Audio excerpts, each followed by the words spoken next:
Welcome to another edition of Just the Truth. Glad to have you join me in the PhD Weight Loss and Nutrition Studio. To lose weight for the last time, visit myphdweightloss.com. President Biden's team yesterday quickly removed the press when he said that he would take a few questions at an event in Saginaw, Michigan.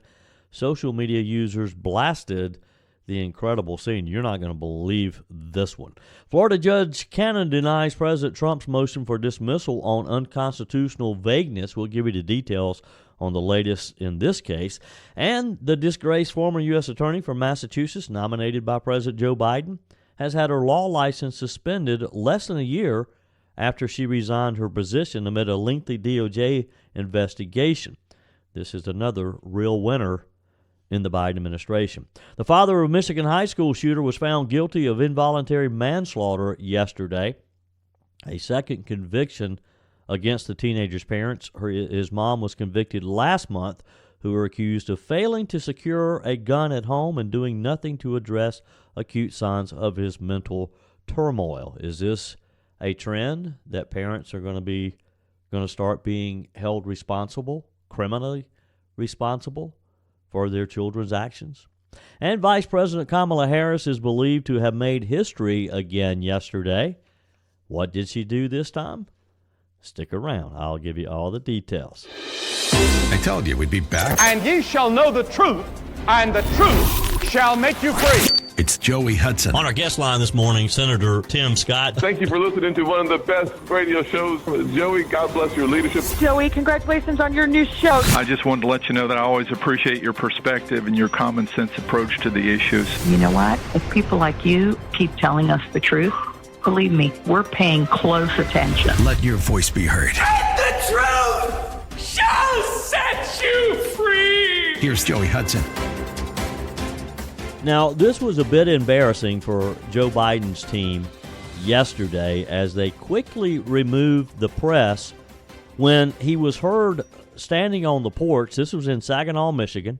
He was standing on the porch of this historic house after an event, and you can vaguely hear Joe Biden saying, "Can I take a couple of questions now?" He's asking this to one of his young staff members who's standing there with him.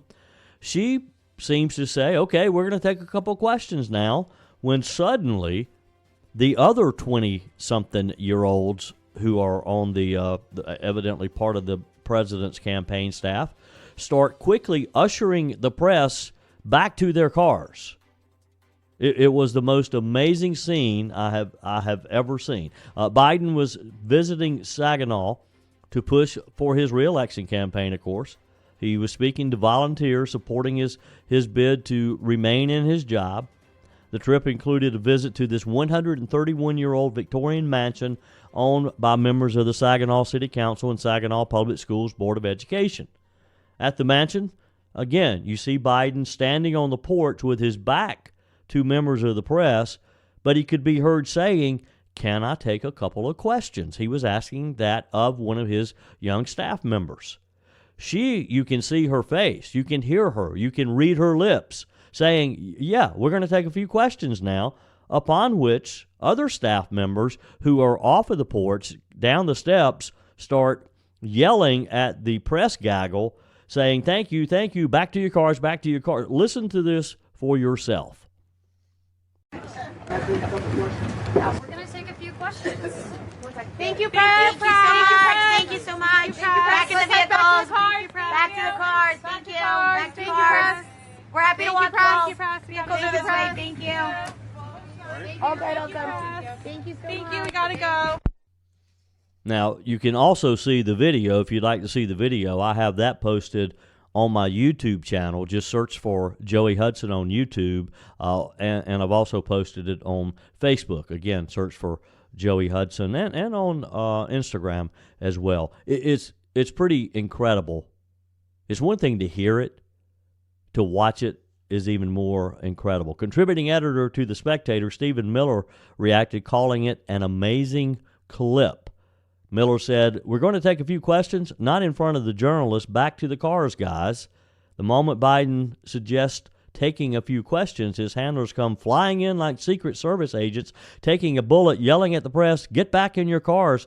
Bonchi, a writer for the conservative blog Red State, said, "What an incredible scene." And he's right. It was an incredible scene. Another Red State contributor, Buzz Patterson, said, "This is bad, really bad. They've told his staff not to let him open his mouth. Trump would have walked out and spoke spontaneously for an hour." And he's right. Donald Trump would have. Donald Trump's not going to let some 20-something-year-old tell him that he can't speak to the press. Grateful Calvin, a freelancer for Twitchy, said, "You know the words by now. This is fine. He's fine. Everything's fine."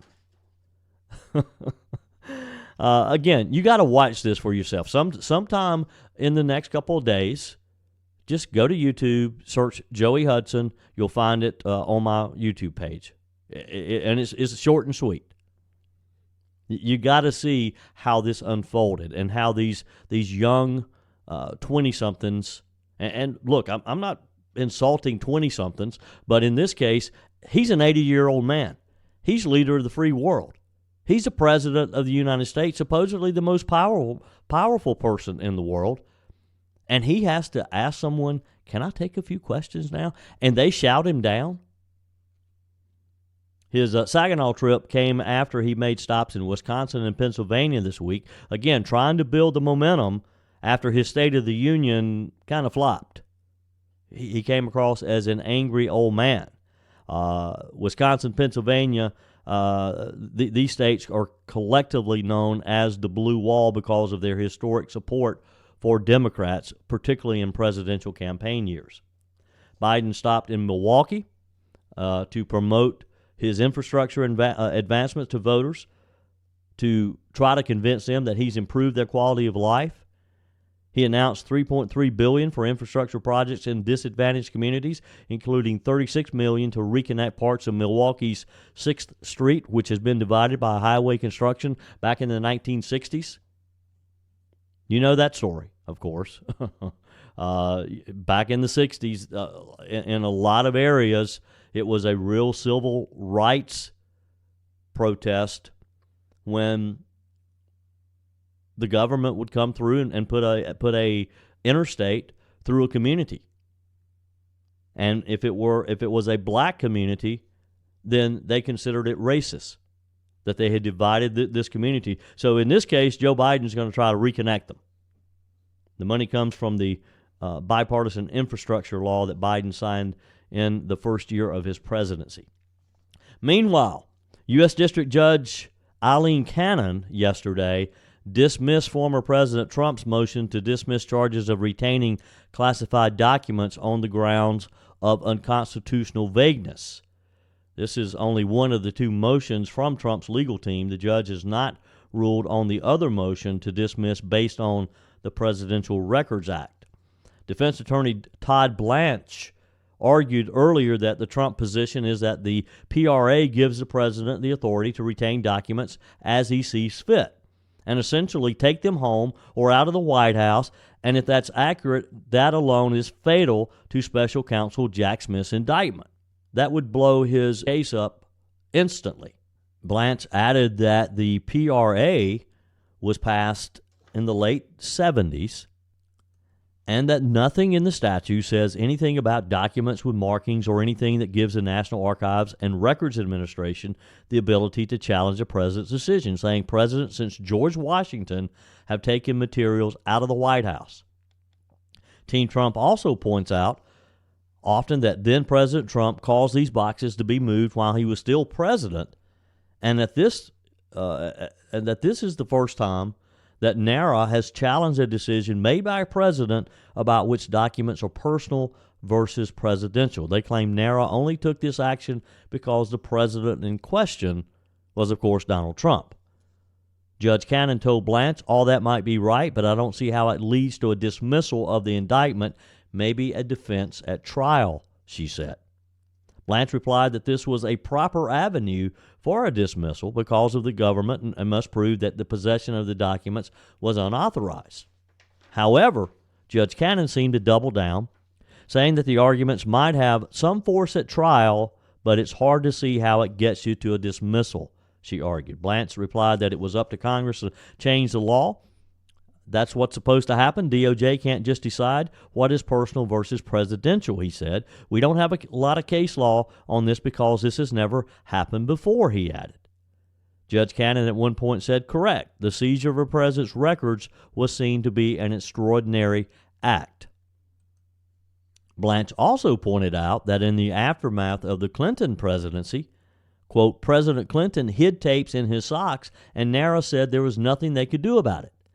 Cannon asked if those tapes contained any classified information, at which he argued that no one knows because the tapes were never recovered from President Clinton.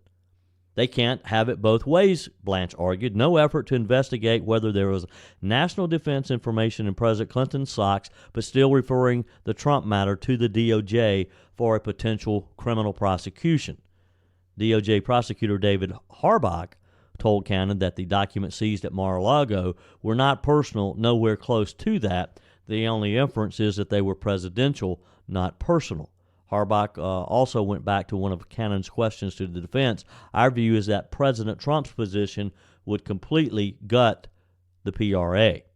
Harbach also took pains to stress the independence of the special counsel Smith's team, saying, we're not appendages or puppets of the Biden administration. Now, he's going to have a hard time convincing a lot of us of that, right? 864-477-JOEY, 864-477-5639. Send your comments to the Firmin Ford text line.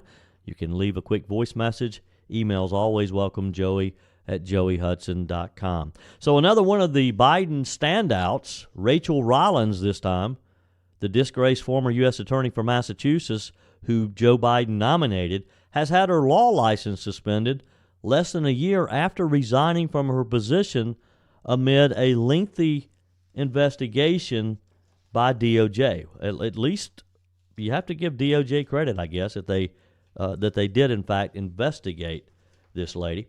I'll give you the details in just a minute. First, let me talk about your weight.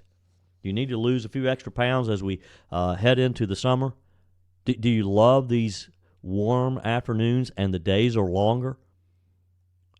I've been at Lake Kiowee some recently, and it just renews my spirit to be sitting out and watching the boat activity now, watching the boats go by, particularly late afternoon, early evening. You got to get ready for the summer, and maybe that means losing a little excess weight. Let me tell you how you can do that. It's real simple. Call 864-252-4925, 864-252-4925. Set up your appointment with PhD Weight Loss and Nutrition. Let them get you started on the program right away. At Dr. Ashley Lucas. I was introduced to Dr. Lucas almost 4 years ago now. She gave me the skills that I needed to change my relationship with food and what I ate, how I eat, and when I eat. She'll teach you the same thing. She has some great coaches at her Greenville office. She has an office in Asheville, Charlotte, Lake Norman. They'll get you back on track. They'll help you get healthy, too, because when you lose that excess weight, I lost 30 pounds. I have listeners who have stories of their journey losing 50 pounds, 75 pounds, even 135 pounds. It has changed their lives. It can change your life, too. Make that call today or go online. Find them online at myphdweightloss.com, myphdweightloss.com. PhD Weight Loss and Nutrition, the official partner of the Clemson Tiger. So according to Massachusetts appellate court records, Rachel Rollins, who was paraded as a rising national leader after Joe Biden nominated her to U.S. attorney, had her license to practice law in the state suspended February 20th due to the non-payment of registration fees. It's a little bit deeper than that, though. Prior to the DOJ investigation that centered on her alleged unethical misconduct relating to political activities in favor of the Democrat Party, surprise, surprise, Ms. Rollins, the then Suffolk County District Attorney, was praised by liberal media outlets and Democrats in Congress over her approach to crime in the Boston area. The Los Angeles Times editorial board wrote as it defended her from Republican criticism at the time, Rollins has been among President Biden's smartest appointments. And if her nomination is finally approved in the Senate, she would become the top federal prosecutor in Massachusetts, handling cases involving national security, white-collar crime, public corruption, cybercrime, gang violence, and civil rights violations. Massachusetts Democrat Senators Ed Markey and Elizabeth Warren described Ms. Rollins as a, quote, great choice for U.S. attorney, and that they were proud to recommend her to the Biden administration. District Attorney Rollins is a national leader on transforming the criminal justice system and shifting away from an approach based on punishment and penalization to one that combats the root causes of injustice. They love the word, or the two words, root causes, don't they? You know, that's the buzzword of Vice President Kamala Harris, is the root causes of the southern border crisis. They went on to say they talked about combating the root causes of injustice, whether it be poverty, substance use, or racial disparity. She has prosecutorial experience, is dedicated and committed to advancing equal justice for all, and we are certain that she will be a tremendous U.S. attorney. Wrong. Rollins was ultimately confirmed by the Democrat-controlled Senate at the time. She was later found by DOJ, and again, kudos to DOJ that they followed up on this, because they're quite often they ignore this kind of thing, to have unethically attended a partisan Biden fundraiser last summer and falsely testified under oath about leaking sensitive DOJ information to the press in an effort to help a Democrat win elected office. Wow. Do Democrats do that kind of thing? Would they leak sensitive Department of Justice information to try to hurt a Republican? No. Details of Ms. Rollins' misconduct, highlighted in the DOJ's report released ahead of her resignation last May by the Inspector General, showed that Rollins attempted to swing an election. Oh, wow, swing an election? She tried to throw an election, to influence an election? No, a Democrat did this? By assisting Ricardo Araro with his Democrat primary campaign for the Suffolk County DA. I think that must have been her old job. Basically, I think she was trying to anoint her successor. Rollins, according to the report, went so far as to offer Araro advice on how to handle the sexual assault allegations levied against him during his campaign, and also provided media outlets with negative information about his challenger, Kevin Hayden. The DOJ also concluded that Ms. Rollins falsely testified under oath during her OIG interview when she denied that she was the federal law enforcement source that provided non-public, sensitive DOJ information to the Herald reporter about a possible Hayden criminal investigation.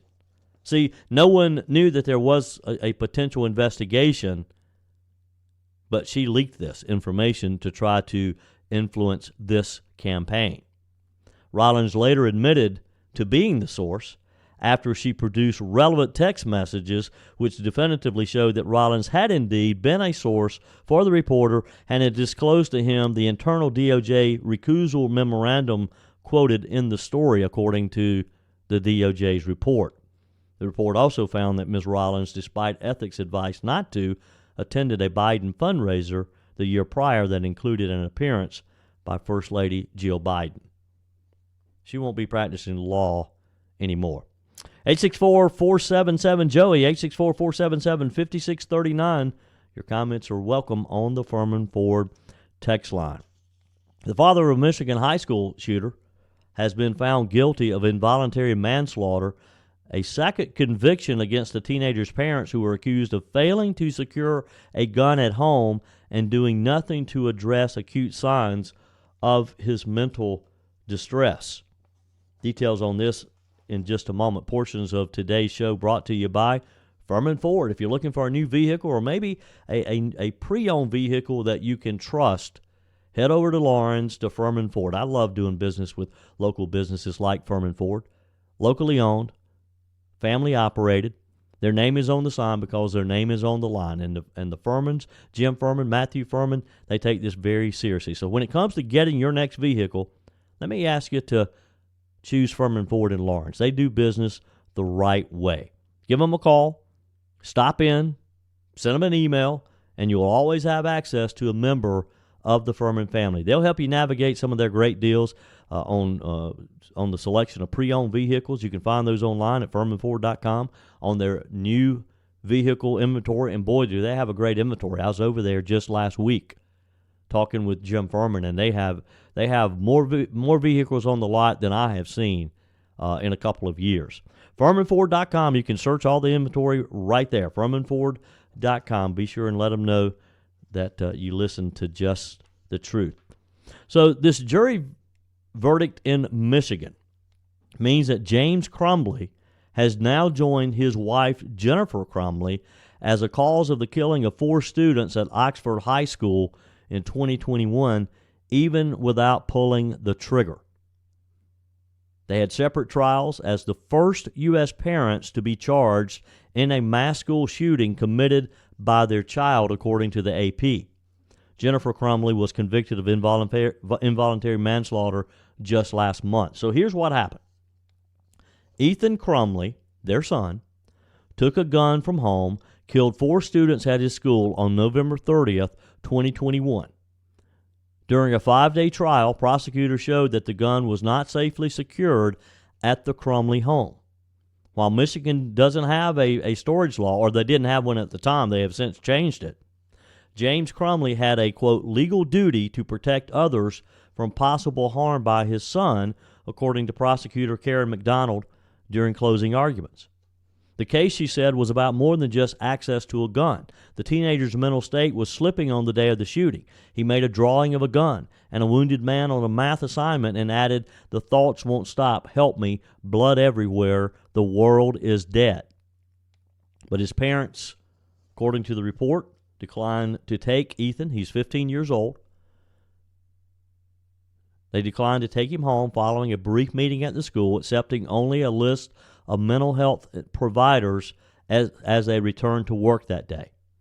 They didn't tell the school staff that a handgun similar to the one in the drawing had been purchased by James Crumbley just 4 days earlier. Ethan pulled the gun from his backpack in the school a few hours later and started shooting.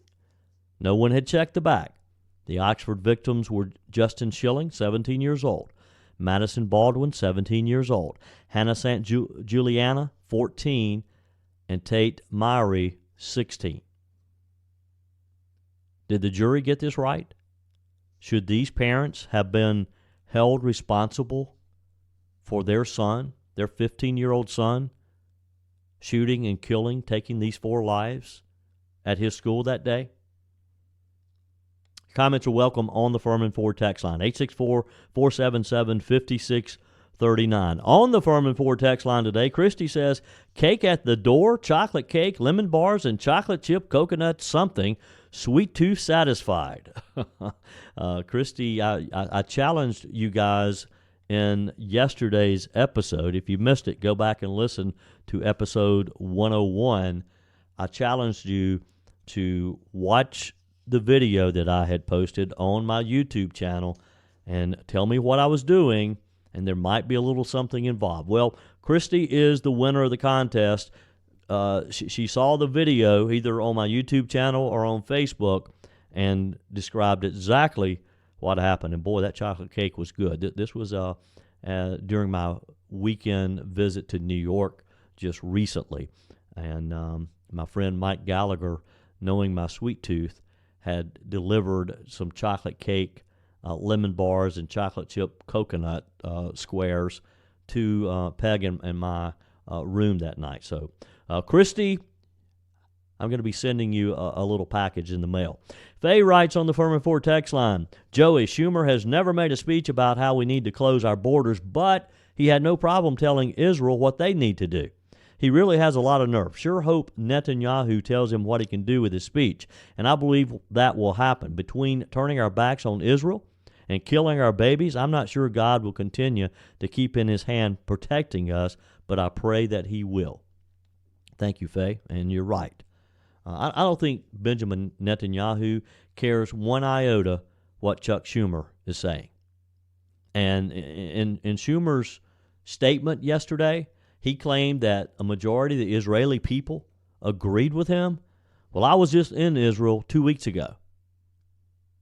And nobody I talked to believed that Netanyahu should be pulling forces out of Gaza. In fact, everybody I talked to said that they believe Israel has to finish the job. Yes, it's horrible to see some of the images coming out of the area, but it was also horrible for those young kids who were at that music festival who were slaughtered. It was also horrible, and I saw it firsthand, some of the burned out homes in the kibbutz that was so close by.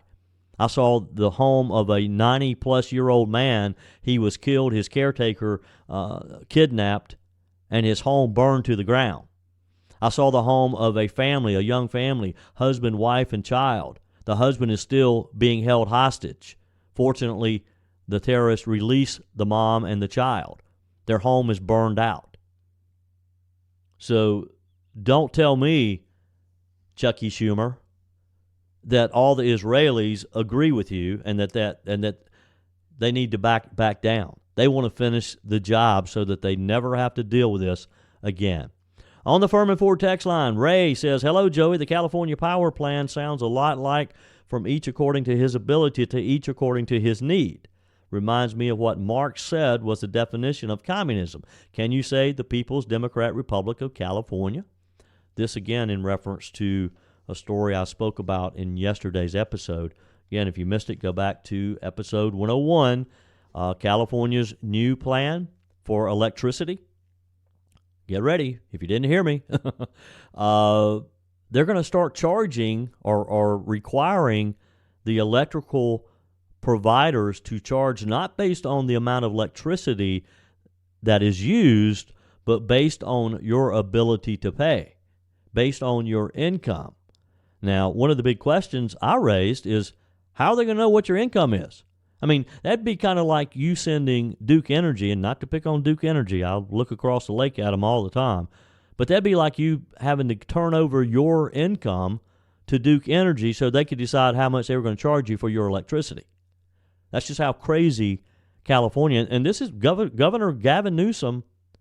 If, in fact, Gavin Newsom takes Joe Biden's place on the Democrat Party ticket, this one issue alone should make Americans pause on their support of him. Charging for electricity based on your income, that has to be the craziest thing I've ever heard. Appreciate your comment there, Ray. Pete on the Firmin Ford text line. And for a time capsule of today, would have an apology letter saying, don't judge us as many of our time judged those that came before us. Blame it on narcissism. This is in reference to a time capsule that Spartanburg is going to be opening sometime next month. Our text of encouragement today from Joel says, ability is what you're capable of doing. Motivation determines what you do. Attitude determines how well you do it. That's a good one, Joel. He says, God bless, keep telling just the truth. We will do that. 864-477-5639 is the Firmin Ford text line. One final note here from our friend Jennifer. She says, I know you have a whole lot going on, current events to talk about, but I just thought I would give you a flashback. I remember telling you about a Cracker Barrel bill back in your radio days, which was about $43 to $44. That was the most we'd ever paid in Cracker Barrel at that time. Well, take a look at this receipt, and Jennifer texted me on the Firmin Ford text line a copy of her receipt from Cracker Barrel. She says, we were hungry, so we got 2 pieces of grilled catfish and 3 vegetables each, 2 beverages, and a generous tip to the very nice waitress. So now, for the first time, we have crossed the $50 mark for lunch at Cracker Barrel. Biden's inflation is alive and well and growing. Did you ever think you'd spend $50? Actually, it's just over $50 for lunch at Cracker Barrel. And not to pick on Cracker Barrel, I love Cracker Barrel. Did you ever think you'd spend $50 on lunch anywhere? 864-477-5639 is the Firmin Ford text line. Vice President Kamala Harris is believed to have made history once again yesterday. What did she do this time? Before I get to that, on my way over to Lake Kiowee this week, Jesse and Simon was with me. We stopped by Discounted Appliance Warehouse. I'm going to be posting a little something about that in the next day or so. Are you tired of buying appliances from inexperienced salespeople from some of these big box stores? Yeah, they have the big shiny displays, the bright lights. But if you ask them a question about a particular appliance, don't expect an answer. Whether you're replacing a broken appliance or maybe you're upgrading, maybe you're doing a total kitchen remodel and you need all new appliances, you don't want to have to wait weeks or months to start using them. You're not going to have that problem when you shop with my friends at Discounted Appliance Warehouse. I have an A+ Better Business Bureau rating, nearly perfect reviews on Google, and the team at Discounted Appliance Warehouse, they have the knowledge you need to have confidence in your purchase. They'll show you around the warehouse. It's about 11,000 square feet, and it's packed with new appliances, and they'll help you find the ideal solution for your family's needs. Discounted Appliance Warehouse. They're in Pickens, and it's worth the short drive regardless of where you are today.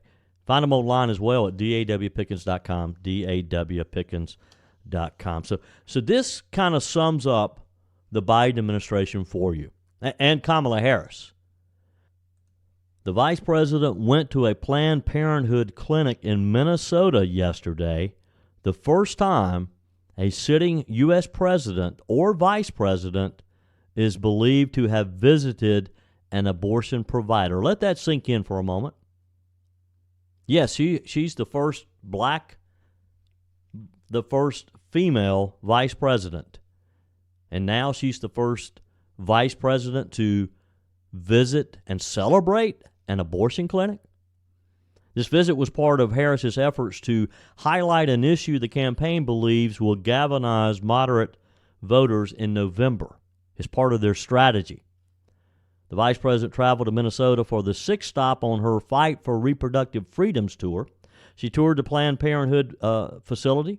She spoke with staff about reproductive rights, saying that she was there because there's a health crisis in our country. Listen to Kamala Harris. Many of you have asked, why am I here at this facility in particular? And I will tell you, it is because right now in our country we are facing a very serious health crisis. And the crisis is affecting many, many people in our country, most of whom are, frankly, silently suffering. After the United States Supreme Court took a constitutional right that had been recognized from the people of America, from the women of America. So I'm here at this health care clinic to uplift the work that is happening in Minnesota as an example of what true leadership looks like, which is to understand it is only right and fair that people have access to the health care they need, and that they have access to health care in an environment where they are treated with dignity and respect.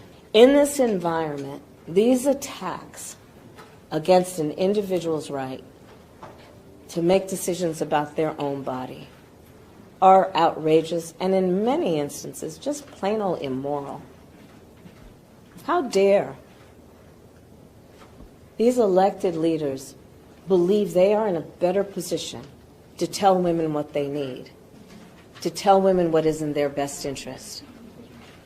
We have to be a nation that trusts women. Did you hear her? I had to go back and listen again. And don't take my word for it. You can pause this podcast, what I love about podcasts, and you can back it up a bit. She said the word immoral. Immoral, preventing the killing of innocent babies. She was referencing politicians, Republican politicians, specifically Donald Trump, whom she named later, as being immoral because they prevented the killing of innocent babies. Is this amazing to you that the vice president of the United States would believe that it's immoral, that we have come to the aid, that we have protected life? Dr. Sarah Traxler, she's the chief medical officer of Planned Parenthood North Central States. She joined Ms. Harris during her remarks. She highlighted the, quote, historic nature of the visit in her prepared remarks, and she described the abortion landscape since the Supreme Court overturned Roe v. Wade as difficult and dangerous. She said it's a historic moment and one that demonstrates how critically important access to reproductive health care is. Harris, of course, again, the first woman to be elected to her position, began this tour in January in Wisconsin. She's held events in California, Georgia, Michigan, Arizona. She wanted to visit a women's health care clinic, according to the AP, as part of her reproductive rights tour launched earlier this year, building on the meetings that she's had with patients and providers, according to a source that's familiar with the Biden-Harris campaign. It's an extension of a weeks-long tour to seize on an issue that they believe is top of mind for voters and one that Harris has emerged to be a key voice on. Doesn't matter that she's done nothing, absolutely nothing, as the border czar to protect our borders. But boy, she's out there wanting to give young women the right to kill babies. CNN reported that Harris's team has focused on reproductive rights as a salient political issue that they believe the vice president was uniquely positioned to lead on, building on what advisors and campaign officials, according to CNN, view as a success with her college campus tour. The issue's been top of mind for the vice president dating back to 2021, they point out, when she held a reproductive rights roundtable. Minnesota this week marked the fifth state Harris has visited since the president's State of the Union address last week. Prepared remarks. Now you may not remember this. You may not have been aware of this, but the president's remarks in his speech for the State of the Union included the word abortion. But even Joe Biden couldn't say it. He did not use the word abortion when he delivered the speech. Why? I don't know. In 2023, Minnesota's Democrat Governor Tim Walz signed a bill into law that enshrines the fundamental right to access abortion in his state. The vice president's visit to Minnesota came during what the Biden campaign is calling the March Month of Action, which includes plans for President Joe Biden and the vice president to travel every battleground state during the month of March. The vice president's drawn on testimonials to underscore the impacts or what she believes to be impacts of overturning Roe v. Wade. She pointed to the fallout of the high court's ruling and attacks against former President Donald Trump, who this week seemed to have clinched the nomination for the GOP. At her historic visit, CNN says Harris called out Trump for creating a health care crisis. Harris said at Women for Biden-Harris campaign event, the former president is the architect of a health care crisis, and the extremists, well, they're not done. In the United States Congress, extremists tried to pass a national abortion ban to outlaw abortion in every single state. But they need to know is that if Congress passes a national abortion ban, President Joe Biden will veto it, she so proudly declared. It's all part of a broader Biden campaign strategy that for months, evidently they've been planning this, aware of the needs to try to mobilize younger voters and voters of color amid some of the enthusiasm that seems to be waning. They want to galvanize this group of people. It's had a few hiccups along the way. Harris has occasionally faced protesters on her reproductive freedoms tour, quote, including one group that declined to participate over the humanitarian crisis in Gaza. And it's no secret the campaign is focused on making abortion a centerpiece of its messaging as it seeks to court moderate voters, particularly female voters. About half of registered voters in the U.S. say this year's elections will have a major impact on access to abortion, and about 1 in 8 voters, according to recent polls, that abortion is the most important issue driving their vote, according to a new KFF survey. It's just amazing that we're having a discussion like this in our country, that again, when she used the word immoral, that it was immoral that Donald Trump had appointed conservative judges to the U.S. Supreme Court that overturned Roe v. Wade. She calls that immoral. What does she think her out parading and encouraging young women to kill their babies is? I'll never understand that argument. That's it for today's edition of Just the Truth. Hey, I appreciate you being with me in the PhD Weight Loss and Nutrition Studio. To lose weight for the last time, visit myphdweightloss.com. If you haven't joined the mailing list yet, visit my website, joeyhudson.com. Click on the Connect with Joey button so that you can receive our emails with the most up-to-date news. Also, remember, find me on YouTube. Just search for Joey Hudson.